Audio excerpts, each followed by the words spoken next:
Namaku Udin, usia 27 tahun. Asal dari sebuah desa kecil di Kabupaten Sampang, Madura. Hidup di kampung itu keras. Apalagi sejak ayah meninggal dan aku jadi tulang punggung keluarga. Ibu hanya jualan kue keliling, dan adikku masih duduk di bangku SMA. Aku cuma lulusan SMP, kerja serabutan, kadang narik becak, kadang bantu di tambak garam. Tapi penghasilan gak cukup buat makan sehari-hari, apalagi bayar utang ke rentenir. Awal tahun itu, seorang teman lama bernama Haris pulang kampung. Ia tampak sukses, pakai jaket kulit, bawa motor besar, dan selalu traktir kopi di warung. Kata orang, dia kerja di luar negeri, jadi tenaga admin perusahaan online. Gajinya belasan juta per bulan. Haris yang dulunya tukang servis HP kini hidup bergelimang uang. Tentu saja, aku tergoda. Aku bisa bantu, Din. Katanya suatu malam sambil ngopi. Kamu ikut aja sama aku. Gak usah bayar apa-apa dulu. Semua biaya ditanggung agen. Sampai di sana, kamu tinggal kerja di kantor, duduk di depan komputer. Gampang. Gaji minimal 10 juta sebulan. Aku ragu, tapi Haris bersumpah bahwa semuanya legal. Bahkan, ia menunjukkan foto kantor modern, lengkap dengan meja kerja dan ruang istirahat. Lalu dia berkata, "Nggak perlu paspor dulu, pakai jalur belakang. Nanti dokumennya diurus pas kamu sampai tujuan." Kalimat itu membuatku cemas. Tapi dengan kondisi ekonomi keluarga, aku akhirnya menyerah pada bujukan Haris. Aku hanya bilang ke ibu bahwa aku dapat kerja di Thailand. Ibu menangis saat aku pamit, tapi aku meyakinkannya. "Doakan aku, Bu. Aku akan kirim uang tiap bulan." Beberapa hari kemudian, aku dibawa ke Surabaya bersama 3 orang lain, semuanya dari kampung lain di Madura. Kami menginap di sebuah rumah kontrakan, lalu malam harinya dijemput mobil yang membawa kami ke perbatasan Malaysia melalui jalur laut. Perjalanan gelap itu memakan waktu hampir 2 hari. Kami naik kapal kecil, lalu berjalan kaki di tengah hutan perbatasan. Setelah masuk Malaysia, kami dijemput oleh orang berlogat asing. Bukan Melayu, bukan juga Jawa. Dari situ, semuanya mulai terasa janggal. Kami digiring seperti tahanan. Ponsel kami disita. Kami tidak diizinkan menghubungi siapapun. Aku mulai panik, tapi semua jalan sudah tertutup. Setiap kali bertanya, jawabannya sama. "Diam, nanti kamu tahu juga."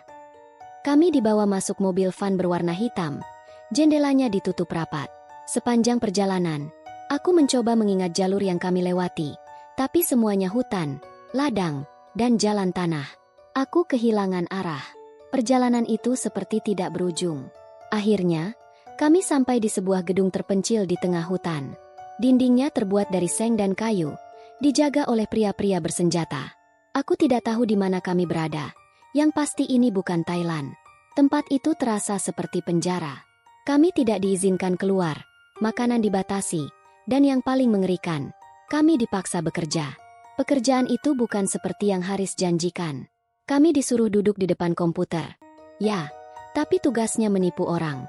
Berpura-pura jadi customer service, menjebak korban lewat media sosial dan aplikasi kencan.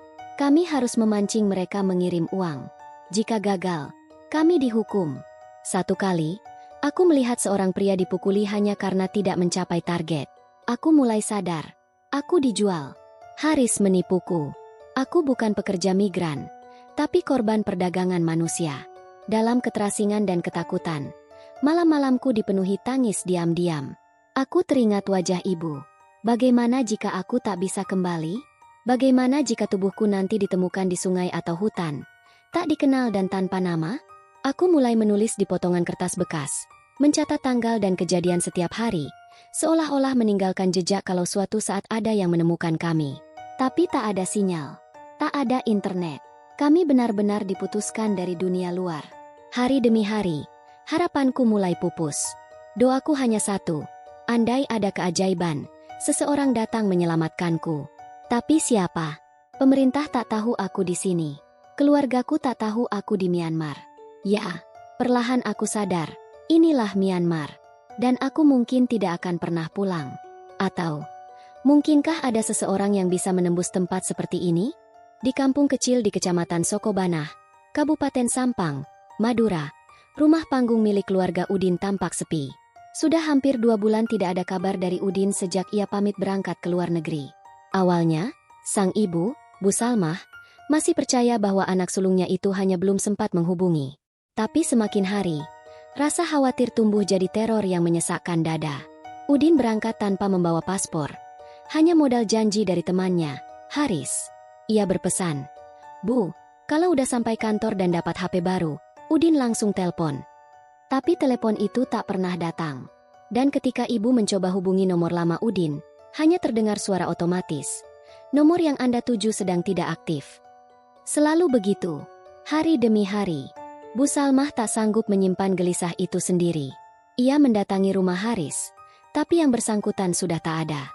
Kata tetangga, Haris pergi lagi ke Malaysia. Tidak ada yang tahu persis pekerjaannya apa. Ada yang bilang dia agen. Ada juga yang menyebut dia calo gelap. Dia bukan orang jahat, Bu. Banyak yang udah dibantu kerja ke luar negeri. Begitu pembelaan orang kampung. Tapi Bu Salmah merasakan firasat yang berbeda. Malam-malam ia sering bermimpi buruk, melihat Udin terikat, disiksa, atau menangis minta pulang. Ia bangun dengan keringat dingin, lalu sujud menangis di sejadah yang sama dengan yang dulu selalu dipakai Udin salat. Malam itu, Bu Salmah memutuskan pergi ke pesantren Darul Ilmi, tempat ia dulu sering mengaji saat muda. Di sana tinggal seorang kiai sepuh bernama Kiai Maruf, dikenal masyarakat karena kewibawaannya, juga karena beberapa kali doanya dianggap tembus. Banyak orang datang padanya ketika mencari orang hilang, meminta pertolongan, atau menghadapi masalah berat. Tangis Bu Salmah pecah saat menceritakan tentang Udin kepada sang kiai. "Kiai, anak saya katanya kerja di Thailand, tapi sampai sekarang gak ada kabar. Saya mimpiin dia terus." "Kiai, mimpi buruk?" Kiai Maruf, lelaki tua berjenggot putih dengan wajah tenang, memejamkan mata. Ia diam cukup lama, kemudian membuka mata dan menatap Bu Salmah. "Anakmu masih hidup, Bu Salmah," katanya pelan. "Tapi dia bukan di Thailand." "Maksudnya, Kiai?" Bu Salmah terkejut. Dia berada di tempat jauh, di negeri yang penuh kekacauan. "Aku tidak bisa menjelaskannya sekarang. Tapi yakinlah, selama masih ada doa dan ikhtiar, tak ada yang tak mungkin.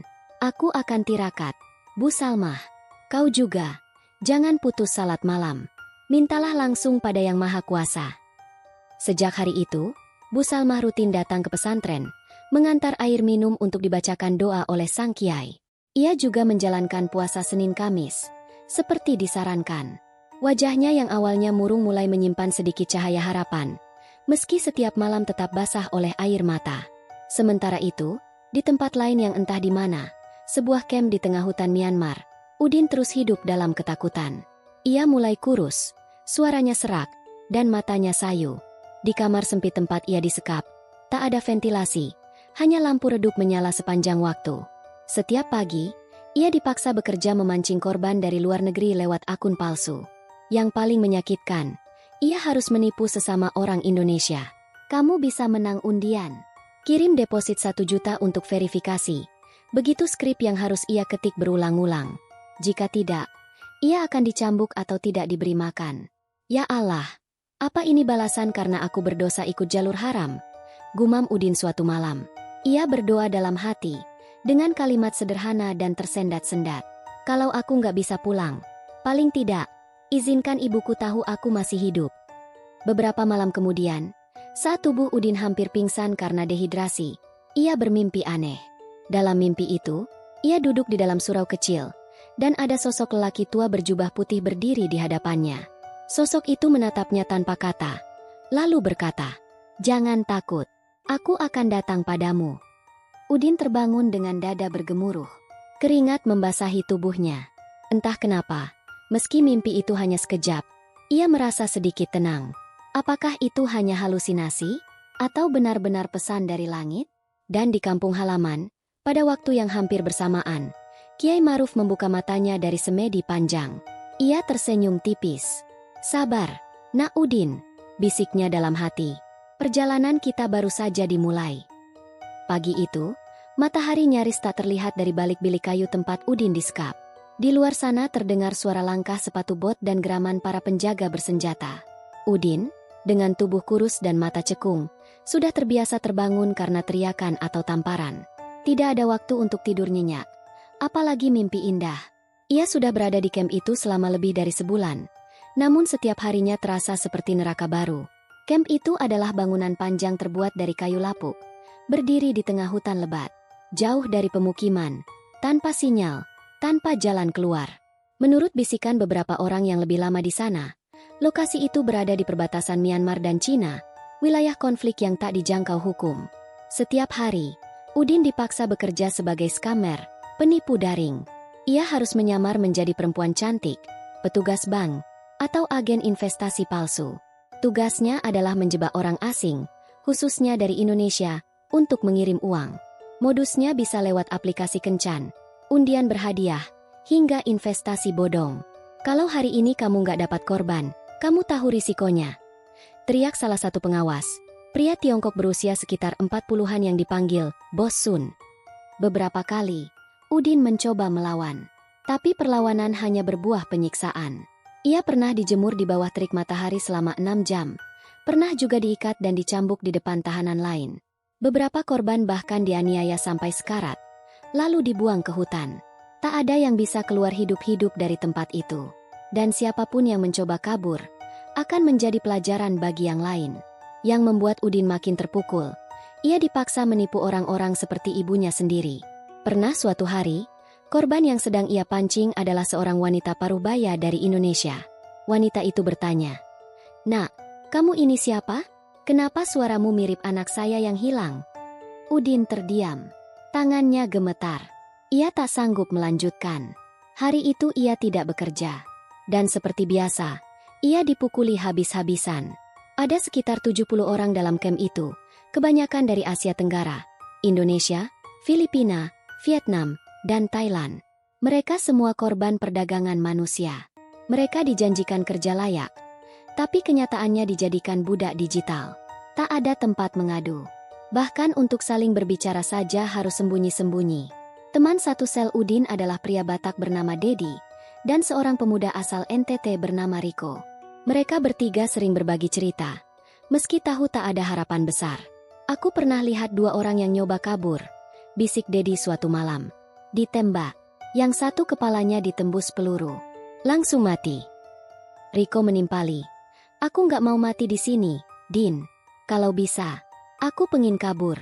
Mending mati di luar daripada busuk di sini." Udin menggeleng pelan. "Aku mau hidup. Aku pengin pulang. Ibu pasti nyari aku." Di tengah kesuraman, Udin mulai menyimpan secercah harapan aneh. Mimpi tentang kiai berjubah putih yang pernah ia lihat terus terngiang di benaknya. Wajah itu tenang. Tatapannya seperti mengisyaratkan bahwa ia sedang dijaga. Udin, yang sejak kecil dibesarkan dalam keluarga pesantren, mulai kembali pada doa. Setiap malam, diam-diam, ia salat tahajud di pojok sel sempit itu. Lantai kayu kasar menjadi sajadahnya. Ia tak peduli ancaman penjaga. Doanya sederhana namun dalam. "Ya Allah, aku tahu aku bodoh. Tapi tolong, jangan biarkan ibu mati dalam kesedihan. Kalau aku nggak bisa pulang, biarkan dia tahu aku masih hidup." Dan sesuatu mulai terjadi. Beberapa hari setelah itu, listrik camp mendadak padam. Itu bukan hal biasa. Listrik di tempat itu dikendalikan dari pusat, dan tidak pernah mati mendadak. Para penjaga panik. Alarm berbunyi. Semua tahanan disuruh berbaris di luar. Tapi malam itu, awan mendung menutupi langit, dan terdengar suara gemuruh petir jauh di hutan. Udin melirik ke arah hutan. Entah kenapa, ia merasa diawasi. Riko, yang berdiri di sampingnya, berkata pelan, "Kamu merasa ada yang aneh?" Udin mengangguk. Ia tak bisa menjelaskan, tapi bulu kuduknya berdiri. Malam itu, ia bermimpi lagi. Kiai itu muncul. Kali ini lebih dekat. Ia berkata, "Bersiaplah, waktunya hampir tiba." Udin terbangun dengan napas terengah. Keringat dingin mengucur di dahinya. Ia melihat keluar jeruji kayu, dan untuk pertama kalinya sejak ia masuk ke tempat itu, ia merasa tidak sendirian. Malam di kamp penyekapan itu terasa semakin mencekam. Angin hutan mengaum, menggoyang atap kayu yang reot. Hujan deras baru saja turun sore tadi, meninggalkan hawa lembab menusuk tulang. Tapi bagi Udin, suasana malam itu berbeda. Ada perasaan tak biasa dalam dadanya, Seperti ketakutan dan harapan berjalan beriringan. Ia masih teringat jelas mimpi yang ia alami malam sebelumnya. Sosok Kiai berjubah putih kini berbicara lebih jelas. Bersiaplah, waktunya hampir tiba. Tapi apakah itu hanya mimpi? Atau pertanda sungguhan? Udin mencoba mengusir pikiran itu. Ia kembali duduk bersila di sudut sel, menyandarkan tubuhnya ke dinding kayu yang lembab. Di sampingnya, Riko sudah terlelap. Sementara Dedi tampak terbatuk-batuk. Demamnya tak kunjung reda. Tidak ada dokter di kamp itu. Obat hanya diberikan jika para tahanan berhasil mendapatkan target korban online. Kalau tidak, mereka dibiarkan sekarat. Tiba-tiba, terdengar suara langkah kaki. Udin mendongak. Seorang penjaga muncul, membuka sel mereka. Tapi yang mengejutkan, ia tak datang dengan cambuk atau senapan seperti biasa. Ia hanya berkata singkat, "Ada orang cari kamu." "Siapa?" tanya Udin lirih. Penjaga itu hanya mendesis. "Diam, ikut saja." Dengan jantung berdegup kencang, Udin digiring keluar. Ini bukan hal biasa. Tak ada kunjungan di tempat itu. Tak ada orang luar yang tahu keberadaan mereka. Apakah ini hukuman? Atau jebakan? Ia dibawa melewati lorong sempit, menuju bangunan yang jarang dipakai di sisi timur kamp. Bangunan itu dulunya adalah gudang penyimpanan, tapi kini tampak kosong dan remang. Dan di sanalah Udin melihatnya. Seorang lelaki tua, berjubah putih bersih, duduk bersila di atas tikar kecil. Rambut dan janggutnya putih seperti kapas. Wajahnya bersinar di bawah cahaya temaram. Mata Udin membelalak.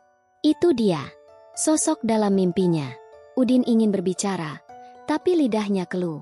Penjaga itu menunjuk. "Kau, duduk di depan dia. Jangan macam-macam. Aku tunggu di luar." Udin duduk perlahan. Mereka saling diam beberapa saat. Lalu lelaki tua itu membuka mulutnya dengan suara tenang, tapi tegas. "Namamu Udin, anak dari Salmah. Engkau dari Sokobanah, Madura." "Benar." Udin mengangguk, nyaris tak percaya. Bagaimana Kiai tahu?" Suaranya bergetar. Lelaki itu tersenyum. "Ibumu tidak tidur sejak kau hilang. Ia datang padaku, menitipkan air matanya dalam doa. Aku mencari jejakmu melalui petunjuk, dan akhirnya aku sampai di sini." Udin menunduk. Air matanya mengalir tanpa suara. Ia tak sanggup menahan beban yang selama ini ia pendam. "Udin, saya takut saya nggak akan bisa pulang. Saya udah banyak dosa." Kiai itu mengangkat tangannya, memberi isyarat tenang. "Allah Maha Pengampun. Engkau telah sadar, dan itu langkah pertama. Sekarang dengar baik-baik. Aku tidak bisa langsung membawamu keluar. Tempat ini dijaga ketat, dan aku hanya punya waktu singkat di sini. Tapi kau harus bersiap. Akan ada waktu yang tepat untuk kabur. Dan saat itu datang, aku akan muncul kembali." Udin mengangguk cepat. "Ambil ini," ucap sang kiai, menyerahkan seutas tasbih kayu kecil. "Gunakan untuk menguatkan hatimu. Dan berdoalah setiap malam, karena jalan keluar akan dibuka dari langit, bukan dari tangan manusia." Tepat saat itu, penjaga masuk kembali. "Waktumu habis. Ayo, kembali ke sel." Udin sempat menoleh sekali lagi ke arah kiai itu. Namun, anehnya, tempat itu kosong. "Loh, tadi di sini." Udin mencari ke sekeliling. Tikar pun sudah tidak ada. "Ngaco kamu. Dari tadi kamu duduk sendiri. Jangan gila," bentak penjaga, lalu menyeret Udin keluar. Udin dibanting kembali ke sel. Riko terbangun, menatap heran. "Kemana aja kamu, Din?"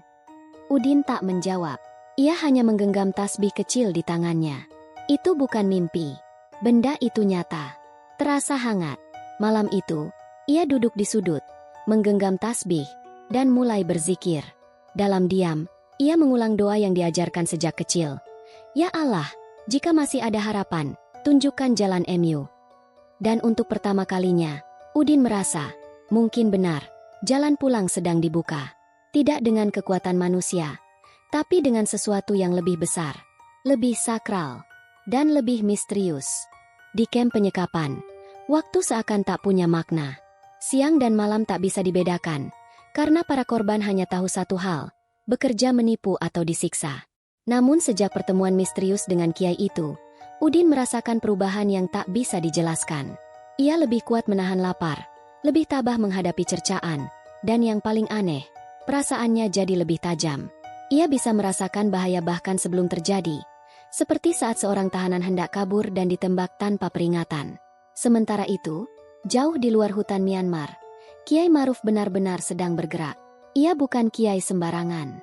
Meski hidup sederhana di pelosok Jombang, beliau dikenal memiliki murid-murid yang tersebar di berbagai belahan Asia Tenggara, bahkan di kalangan pesantren perbatasan Thailand-Myanmar. Melalui jaringan inilah Kiai Maruf mulai mengumpulkan informasi. Santri kita di MI Sot lapor, ada pengiriman orang lewat Sungai Muei 3 minggu lalu.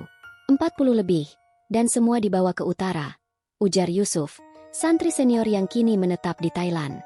Kiai Maruf mengangguk pelan. Apakah ada jalur lama yang digunakan penyelundup? Yusuf mengeluarkan peta kuno, menunjuk wilayah antara Pakan dan daerah konflik Kachin. Di sini, Kiai, lokasi ini dulunya markas penyelundup giok, tapi sekarang diduga jadi tempat penampungan korban human trafficking. Lalu, apakah ada orang kita di sana? Yusuf mengangguk. Ada. Santri lama dari Mandalay. Namanya Badrun. Dia menyamar jadi tukang kebun di salah satu kamp itu. Hubungi dia. Katakan, kita akan turun tangan. Sementara itu, di kamp, Udin mengalami peristiwa ganjil lainnya. Malam itu ia tengah berzikir pelan, memutar tasbih pemberian Kiai. Tiba-tiba ia mendengar suara samar dari sela-sela dinding kayu. Suara itu memanggil namanya dengan pelan. Udin, Udin. Ia kaget, langsung mendekat ke celah kayu. Dari luar terdengar suara berbisik. Aku Badrun, dari Jombang. Kau aman? Udin terdiam sesaat. Apakah ini mimpi lagi? Aku murid Kiai Maruf. Beliau yang suruh aku cari kamu. Lanjut suara itu. Jantung Udin berdetak makin cepat. Tangannya gemetar, namun ia menjawab. Aku masih hidup. Tolong keluarkan kami. Tenang, Kiai sedang kumpulkan orang. Tapi kita harus tahu jumlah korban, posisi penjaga, dan kebiasaan mereka. Catat pelan-pelan. Dalam 3 hari, aku akan kembali. Udin langsung tersungkur sujud. Itu bukan halusinasi. Itu bukan mimpi. Bantuan benar-benar sedang datang. Hari-hari berikutnya, Udin mulai mengamati secara diam-diam. Ia mencatat di balik sobekan kantong plastik. Jumlah penjaga ada 12 orang. Shift mereka berganti setiap 8 jam. Senjata ada 6 senapan dan 3 tongkat listrik. Dan waktu paling longgar adalah saat dini hari menjelang subuh. Di sisi lain, Kiai Maruf menempuh jalur spiritual dan logistik sekaligus. Ia menghubungi organisasi kemanusiaan internasional di Bangkok, membujuk mereka untuk memeriksa kawasan utara Myanmar yang jarang tersentuh. Namun seperti yang ia duga, organisasi resmi lambat merespons. Maka, Kiai menempuh cara berbeda. Ia menghubungi mantan muridnya yang kini menjadi relawan paramedis di daerah konflik. Mereka bukan tentara, tapi tahu jalur tikus. Tahu cara masuk ke kamp penyekapan tanpa diketahui. Aku tak bisa berdiam, ucap Kiai Maruf, menatap arah utara. Kalau negara belum bisa datang, kita yang harus jalan lebih dulu. Di kamp, Udin berhasil menyelundupkan catatan kecil ke Badrun. Dan tepat 3 hari setelah bisikan pertama itu, suara samar itu datang lagi. Terima kasih. Kami sudah punya cukup data. Bersiaplah. Dalam waktu dekat, akan ada gangguan besar. Saat itu tiba, kamu harus memimpin teman-temanmu lari ke arah barat. Di sana ada sungai. Kita akan tunggu di sana. Udin mengangguk meski tak bisa melihat wajah orang di balik dinding itu. Malam itu, ia mengumpulkan Dedi dan Riko. Mereka bertiga mulai mengatur rencana kecil. Diam-diam, mereka beritahu tahanan lain yang masih sehat untuk bersiap. Kalau ini gagal, kita mungkin mati, ujar Riko. Tapi kalau berhasil, kita bisa pulang, balas Udin, mata menyala. Dan jauh di luar hutan, Kiai Maruf menatap langit, menyelipkan doa. Ya Allah, Kau yang menyatukan takdir hamba MU. Lindungi mereka yang teraniaya. Kuatkan kami yang lemah. Karena malam paling gelap adalah pertanda fajar akan datang. Langit gelap menyelimuti perbukitan di utara Myanmar. Awan menggantung rendah, seolah menutup rapat segala rahasia yang tersembunyi di bawahnya. Di sanalah, tersembunyi di balik rimbunnya hutan dan jalan tanah yang sulit dilalui, berdiri kamp penyekapan, tempat di mana puluhan WNI dipaksa menjadi budak penipuan online. Tapi malam itu, angin membawa tamu tak biasa. 4 orang berjalan perlahan di antara pohon-pohon besar, menyusuri jalur sempit yang biasa dipakai penyelundup. Di depan, Badrun, santri tua yang telah menyamar sebagai tukang kebun camp selama hampir 2 bulan. Di belakangnya, 2 relawan kemanusiaan dari Thailand dan 1 mantan santri yang kini bergabung dengan jaringan bantuan internasional. Kita tidak bisa bawa senjata. Kalau ketahuan, habis kita semua, bisik Badrun. Kita cuma bawa peta, kompas, dan radio darurat. Balasi relawan, Rin, perempuan muda berdarah campuran Thai Burma yang piawai dalam menyamar. Badrun mengangguk. Ia berhenti di balik semak belukar, menunjuk ke arah kamp yang samar terlihat di kejauhan. Itu tempatnya. Dikelilingi pagar dari kawat, tapi bagian barat agak rusak karena longsor tahun lalu. Kita bisa masuk dari sana malam nanti. Sementara itu di dalam kamp, Udin bersiap. Ia sudah diam-diam menyebarkan kode di antara para tahanan yang masih punya semangat hidup. Kalau ada ledakan atau suara gaduh, lari ke arah barat. Jangan pikirkan barang. Jangan bawa beban. Cuma diri sendiri dan nyawa. Riko mengasah potongan seng bekas. Dedi menyimpan botol plastik berisi pasir yang bisa dijadikan senjata darurat. Semua orang tegang. Tapi berbeda dengan hari-hari sebelumnya. Kini ada harapan. Harapan yang lahir dari keyakinan bahwa di luar sana, ada orang yang benar-benar datang untuk mereka. Malam tiba. Badrun dan timnya menyelinap melalui sisi barat, tepat seperti rencana. Di tangan mereka ada kunci palsu hasil tiruan dari pengamatan Badrun selama berminggu-minggu. Dengan cepat mereka membuka pagar kawat. Satu persatu masuk dan menyebar. Rin masuk ruang dapur untuk menyabot suplai listrik camp. Sementara 2 lainnya menempatkan alat pengalih perhatian di sudut utara, berupa kembang api kecil dan alat pembuat suara ledakan dari gas masak yang disambung ke baterai. Waktu terus berjalan.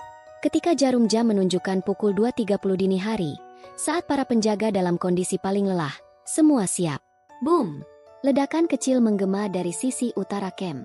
Disusul dengan kepulan asap dan suara gaduh seperti tembakan. Para penjaga panik, berhamburan ke arah suara. Di saat itulah, Badrun membuka sel tempat Udin dan teman-temannya ditahan. Sekarang, ayo. Udin langsung melompat keluar. Yang bisa jalan, ikut. Yang sakit, kita bantu. Satu demi satu, para korban keluar dari sel. Riko memapah Dedi yang masih demam. Sementara Udin membantu seorang perempuan tua yang selama ini tak pernah bicara sepatah kata pun. Namun kekacauan tak berlangsung lama. Salah satu penjaga melihat gerakan mereka dan langsung menyalakan alarm. Sirine meraung. Tembak mereka. Teriak salah satu penjaga. Peluru mulai beterbangan. Tahanan berlarian ke arah barat. Sebagian jatuh, sebagian menjerit. Tapi banyak yang berhasil mencapai pagar rusak. Udin nyaris tertinggal karena membantu satu korban yang terinjak dan pingsan. Tapi sebelum ia benar-benar terkurung, Badrun muncul, menariknya dengan paksa. Kamu harus hidup, Din. Untuk mereka juga. Dengan susah payah, Udin akhirnya berhasil melewati pagar. Di sisi luar, sebuah truk tua telah menunggu, disamarkan sebagai pengangkut kayu. Para relawan menarik korban satu persatu ke atas bak truk. Namun mereka belum aman. 2 penjaga mengejar dengan motor, membawa senapan. Rin, dengan napas tercekat, mengambil batu besar dan melempar tepat ke arah motor. Cukup membuatnya oleng dan jatuh. Gas! Teriak Badrun. Truk melaju kencang, membelah malam. Di dalamnya, para korban terbaring lemas, sebagian menangis, sebagian hanya bisa menatap langit gelap. Udin duduk di pojok bak truk, memeluk tasbih pemberian Kiai Maruf. Matanya menatap langit, mulutnya komat kamit membaca doa. Ia tahu ini belum akhir. Masih ada perbatasan yang harus ditembus, pemeriksaan militer yang harus dilalui. Tapi satu hal yang pasti, mereka tak lagi dalam cengkeraman para penculik. Untuk pertama kalinya dalam berbulan-bulan, mereka bebas. Dan semua itu dimulai dari satu hal sederhana, doa seorang ibu, dan langkah senyap seorang kiai sakti dari Jawa Timur. Deru mesin truk tua memecah sunyi hutan pegunungan. Sisa kabut malam masih menggantung di antara pepohonan saat Udin dan puluhan korban lainnya terguncang di bak belakang truk. Tubuh mereka lelah, kaki penuh luka, dan sebagian masih muntah akibat trauma dan perjalanan kasar. Namun yang membuat suasana semakin tegang adalah suara helikopter yang terdengar sayup di kejauhan, bergerak semakin mendekat. Badrun, yang duduk di kabin depan bersama sopir lokal, terus menatap cermin spion. Wajahnya pucat. Mereka tahu kita kabur, katanya lirih. Di balik truk, Udin memegangi Dedi yang masih demam tinggi. Riko duduk di sebelah Rin, yang kini tengah memantau radio komunikasi darurat. Suara dari radio itu dipenuhi interferensi, hingga akhirnya terdengar. Pasukan perbatasan menerima laporan kendaraan tidak dikenal bergerak dari arah utara. Semua pos siaga penuh. Rin menoleh ke Badrun. Kalau kita lewat jalur utama, kita akan disergap. Kita belok ke jalur tikus di hulu sungai Salween. Tapi itu berarti harus menurunkan semua orang dan jalan kaki, jawab Badrun, menahan napas. Tanpa ragu, mereka berhenti di sebuah persimpangan tersembunyi. Udin membantu menurunkan korban satu persatu. Banyak yang tak kuat berjalan jauh, tapi itu satu-satunya pilihan. Mereka menyusuri jalan setapak di tengah hutan basah. Lintah dan serangga menjadi teman sepanjang perjalanan. Suara helikopter semakin nyaring. Beberapa orang mulai panik. Tapi Kiai Maruf, yang diam-diam telah menyusul dan kini ikut dalam rombongan penyelamat, berdiri tenang di tengah hutan. Ia membuka kopiah, meletakkannya di tanah, lalu menengadah. Bismillahi tawakkaltu, alalah, ucapnya. Seketika, kabut turun lebih tebal. Helikopter yang sebelumnya nyaris menampakkan cahaya sorotnya kini tersesat di kabut, kehilangan pandangan. Berjalanlah, Allah sedang menutupi kalian, ujar Kiai pelan. Udin memandang kagum. Ia belum tahu bagaimana Kiai bisa sampai ke sana, tapi keberadaan beliau seperti lentera dalam gelap. Ia lalu membantu mengangkat seorang perempuan tua yang sempat pingsan karena kelelahan. Setelah 2 jam perjalanan menyusuri hutan dan sungai kecil, mereka akhirnya tiba di sebuah rumah panggung tua, markas para relawan lokal yang sudah disiapkan sejak beberapa minggu lalu. Namun belum sempat bernapas lega, terdengar ledakan di kejauhan. Salah satu relawan yang bertugas mengalihkan perhatian dengan truk palsu ditangkap dan kendaraan itu diledakkan. Kiai Maruf berdiri, wajahnya pucat. Kita tak punya banyak waktu. Militer akan menyisir daerah ini. Rin lalu memberi saran. Kita bisa gunakan jalur air. Naik perahu kecil menyeberang ke sisi Thailand. Tapi, hanya bisa memuat 5 orang sekali jalan. Kiai menoleh ke Udin. Kamu ikut dalam gelombang pertama? Tidak, Kiai. Balas Udin, tegas. Saya akan bantu angkat yang lebih tua dan sakit dulu. Saya ikut terakhir. Mata Kiai berkaca-kaca. Kamu seperti ayahmu dulu, keras kepala tapi penuh cinta. Dalam gelap malam itu, pelarian mereka dilanjutkan lewat perahu kecil yang menyusuri sungai berkelok. Setiap perjalanan makan waktu 30 menit, bolak-balik ke sisi Thailand. Selama perjalanan itu, Udin menyaksikan sisi kemanusiaan yang menggetarkan. Relawan perempuan menggendong anak-anak seperti ibu sendiri. Riko bahkan menyumbang darahnya untuk salah satu korban luka. Dan Badrun, diam-diam menangis saat melihat ada korban yang meninggal dalam perjalanan karena luka infeksi yang terlalu parah. Ketika giliran terakhir tiba, Udin dan Kiai menyusul dalam perahu. Fajar menyingsing. Matahari muncul dari balik gunung, memantulkan cahaya emas di atas air sungai. Setelah berhari-hari di neraka, mereka akhirnya menginjak tanah Thailand. Disambut oleh relawan internasional dan perwakilan pemerintah Indonesia, para korban diberi selimut, makanan hangat, dan tempat tidur bersih. Tapi lebih dari itu, mereka diberi kembali harga diri yang pernah dirampas. Udin memeluk Kiai Maruf erat-erat. Terima kasih, Kiai. Kalau bukan karena panjenengan, kami semua mungkin sudah mati. Kiai hanya tersenyum. Kalian belum selesai, Din. Ceritamu harus jadi cahaya untuk yang belum bisa diselamatkan. Udin mengangguk. Di kejauhan, deru helikopter masih terdengar. Tapi kali ini, itu adalah milik penyelamat, bukan penjaga neraka. 3 minggu setelah kembali ke Indonesia, nama Udin mulai dikenal publik. Bukan karena sensasi, tapi karena keberaniannya mengungkap kisah kelam yang selama ini dikubur dalam-dalam. Perdagangan manusia berkedok rekrutan TKI, jaringan sindikat yang melibatkan mafia lokal hingga lintas negara, dan peran aparat nakal yang memuluskan jalur penyelundupan ke Myanmar. Di hari Senin pagi yang gerimis itu, Udin duduk di kursi tamu sebuah acara talk show nasional. Rambutnya kini rapi, wajahnya lebih segar, namun sorot matanya tetap menyimpan luka. Di depannya, pembawa acara cantik memegang daftar pertanyaan. Kru studio sibuk menyiapkan kamera. Tayangan ini akan disiarkan langsung ke seluruh Indonesia. Mas Udin, sapa si pembawa acara. Hari ini Anda akan menceritakan sendiri apa yang terjadi selama penyekapan di perbatasan Myanmar. Apakah Anda siap? Udin mengangguk. Ia menatap kamera dan mulai bicara. Saya Udin, berasal dari Brebes. 2 tahun lalu saya dijanjikan kerja sebagai koki di Thailand. Nyatanya, saya dijual ke kamp penipuan online di tengah hutan Myanmar. Kami dipaksa menipu orang, disiksa kalau melawan. Ada yang mati, ada yang hilang.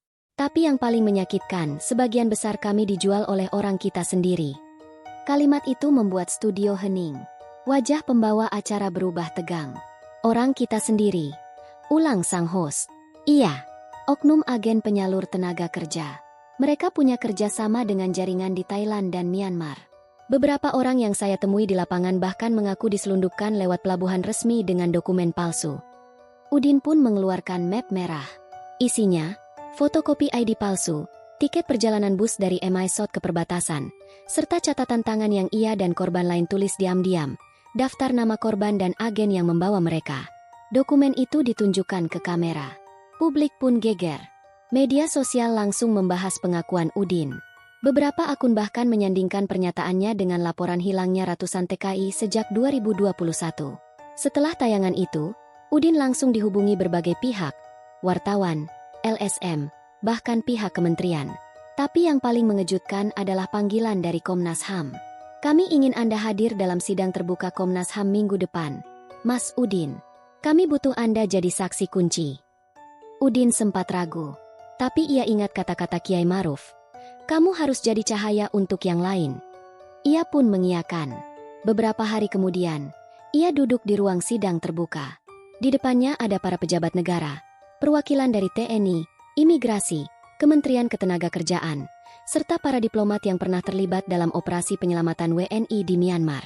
Mas Udin, tolong ceritakan tentang satu persatu pelaku yang Anda lihat selama proses penyekapan dan perekrutan, ujar ketua sidang. Dengan suara pelan namun mantap, Udin membeberkan nama-nama. Ia tidak hanya menyebut agen penyalur yang menjebaknya, tapi juga menjelaskan pola operasi, bagaimana mereka menggunakan visa turis untuk menyelundupkan korban, bagaimana paspor para korban disita, hingga metode pemindahan yang dilakukan malam hari agar tak terdeteksi. Saya pernah lihat sendiri, salah satu agen lokal menyerahkan uang ke petugas perbatasan saat kami diselundupkan malam-malam. Saya tidak tahu namanya, tapi saya ingat wajahnya. Saya bisa bantu identifikasi. Keterangan Udin dicatat dengan serius.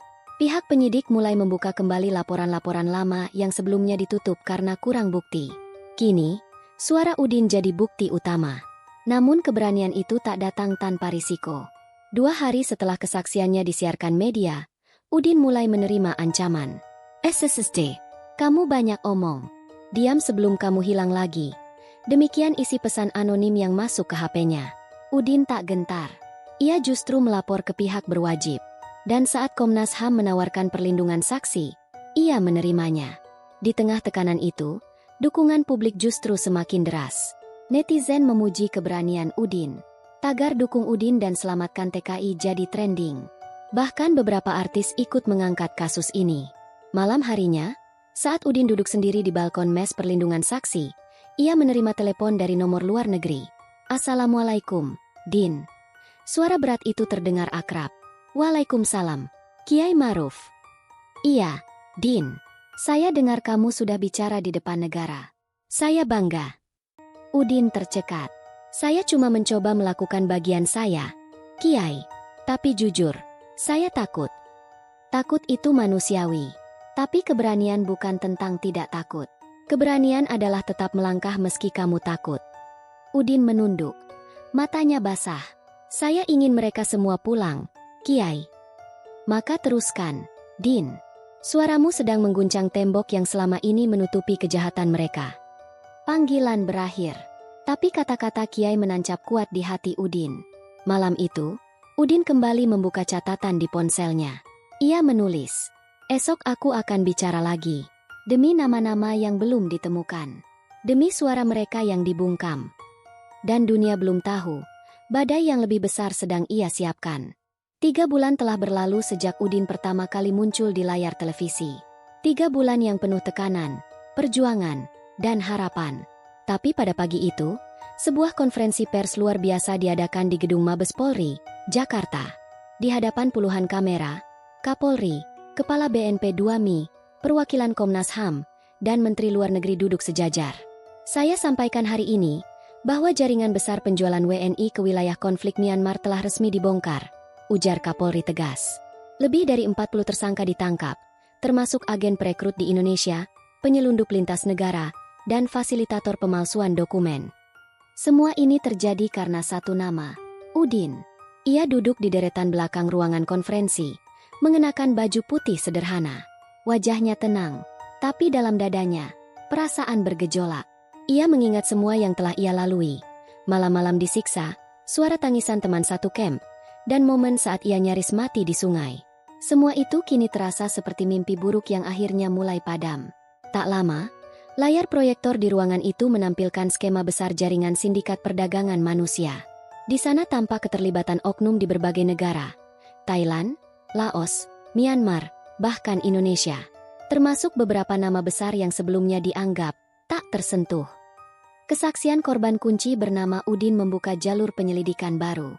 Dari informasi yang ia sampaikan, kita berhasil menggerebek 3 lokasi penampungan di Medan, Jakarta, dan Batam. Dari sana, kami membebaskan 27 WNI yang sedang menunggu dikirim ke luar negeri secara ilegal. Tepuk tangan pun menggema di ruangan. Namun di balik tepuk tangan itu, hati Udin mengarah ke satu hal, nasib orang-orang yang masih tertinggal di hutan Myanmar. Ia tahu masih ada puluhan, mungkin ratusan WNI lain yang belum sempat kabur. Sebagian tidak punya identitas, sebagian lagi terlalu takut bersuara. Tapi malam itu, secercah harapan datang lewat sambungan telepon dari nomor tak dikenal. Din, ini saya, Farhan. Saya masih di camp, tapi sekarang kondisi udah mulai kacau. Mereka mulai panik sejak berita kamu viral. Beberapa camp dibakar sendiri sama mereka sebelum kabur. Farhan. Astagfirullah. Kamu masih hidup? Masih. Din, saya selamat. Saya bawa beberapa anak. Kita sembunyi di bawah jembatan bambu. Tapi, kita butuh bantuan. Segera. Udin langsung melapor ke BNP 2MI dan Kementerian Luar Negeri. Keesokan harinya, pemerintah Indonesia menghubungi otoritas Thailand dan lembaga internasional untuk memulai operasi lanjutan penyelamatan korban yang masih tertinggal di wilayah konflik. Kali ini, dengan data dan titik lokasi yang lebih akurat, berkat komunikasi diam-diam para korban yang berhasil sembunyi.